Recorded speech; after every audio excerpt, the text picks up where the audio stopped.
Kisah Hebat Sunan Kalijaga, cover by Mas Arai. Halo teman-teman, Mas Aing di sini. Hari ini, Mas Aing mau bercerita tentang seorang guru hebat yang sangat bijaksana. Namanya Sunan Kalijaga. Beliau adalah salah satu wali Songo yang terkenal. Sunan Kalijaga punya nama asli Raden Sahid. Beliau lahir di Tuban. Ayahnya seorang bupati bernama Tumenggung Wilatikta, dan ibunya bernama Dewi Nawangrum. Sejak kecil, Raden Sahid sudah diajarkan banyak hal baik. Beliau rajin belajar agama dan selalu rendah hati. Teman-temannya sangat menyayanginya karena Raden Sahid selalu baik. Tapi, saat Raden Sahid beranjak dewasa, beliau melihat banyak rakyat yang kesusahan. Hatinya sedih sekali. Beliau ingin sekali membantu. Raden Sahid pun mencoba membantu dengan caranya sendiri. Beliau mengambil hasil bumi dari gudang kadipaten dan membagikannya diam-diam kepada rakyat yang membutuhkan. Suatu hari, saat Raden Sahid sedang bersembunyi di hutan, beliau bertemu dengan seorang kakek tua yang memakai pakaian berkilauan. Kakek itu adalah Sunan Bonang.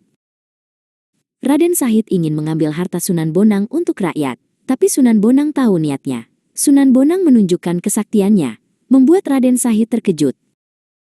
Sunan Bonang lalu menasihati Raden Sahid.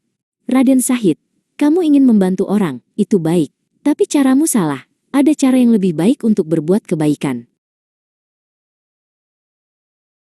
Raden Sahid merasa sangat menyesal dan berjanji akan bertobat. Beliau ingin belajar dari Sunan Bonang.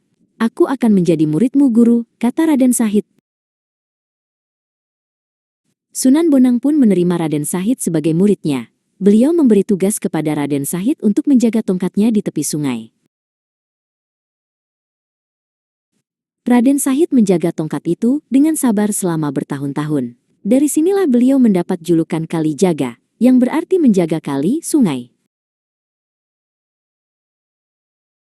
Setelah selesai belajar, Sunan Kalijaga mulai berdakwah.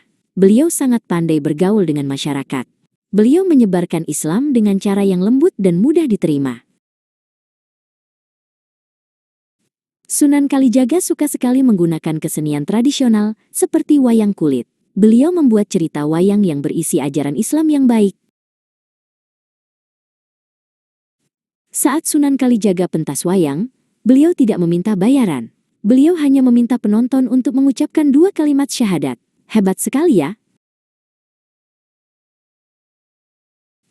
Selain wayang, Sunan Kalijaga juga menciptakan lagu-lagu atau tembang yang indah, seperti Lir Ilir dan Gundul-Gundul Pacul.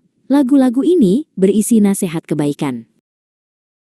Sunan Kalijaga juga ikut membantu membangun Masjid Agung Demak dan Masjid Agung Cirebon. Beliau adalah arsitek yang hebat.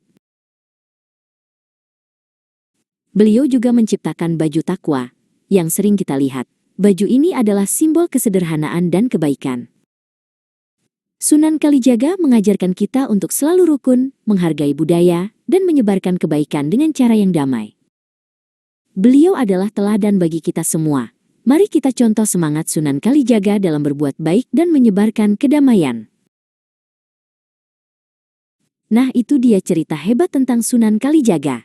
Sampai jumpa di cerita Mas Aing berikutnya ya.